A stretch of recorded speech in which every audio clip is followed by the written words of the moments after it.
Bonjour, bonsoir et bienvenue dans les previews 2020-2021 du Bundesliga. Vous connaissez le concept, chaque jour avant la reprise de la Bundesliga, une preview.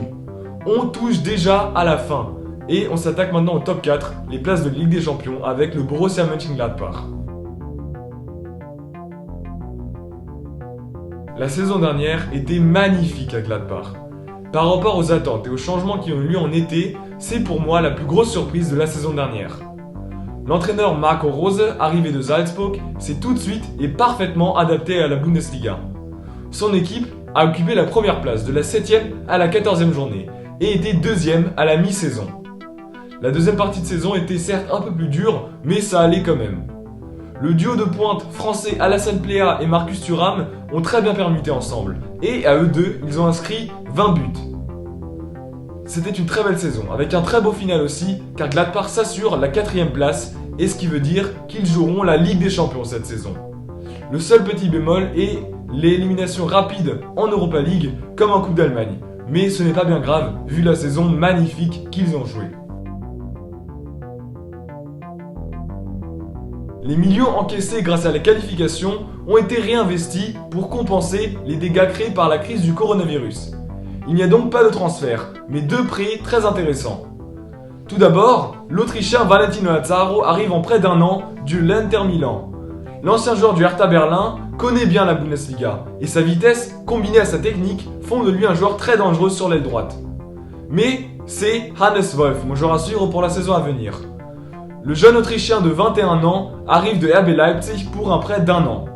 Marco Rose le connaît très bien car il était son entraîneur en U16 à Salzburg ainsi que chez les pros. Ensemble, ils ont remporté la Champions League des jeunes et à 2 reprises le championnat d'Autriche. Marco Rose est en quelque sorte le mentor de Hannes Wolf. D'ailleurs, c'est Wolf lui-même qui le dit. C'est un grand talent, mais sa progression a été un peu stoppée à cause de la blessure qu'il a dû endurer et donc il n'a pas eu beaucoup de temps de jeu à Leipzig. Il arrive dans un effectif de Gladbach qui est très bien conservé en attaque. Et donc on va voir s'il pourra s'imposer dans cet effectif. À suivre. Il y a aussi une clause qui s'active seulement si Hannes Wolf joue un certain nombre de matchs. Il espère rester à Gladbach et donc avoir une saison sans blessure avec ce coach qui a confiance en lui. Du côté des départs, il y a ceux de 3 anciens du club. Tobias Strobel va à Augsburg, tandis que Fabian Johnson et Raphaël n'ont pas encore trouvé de nouveau club.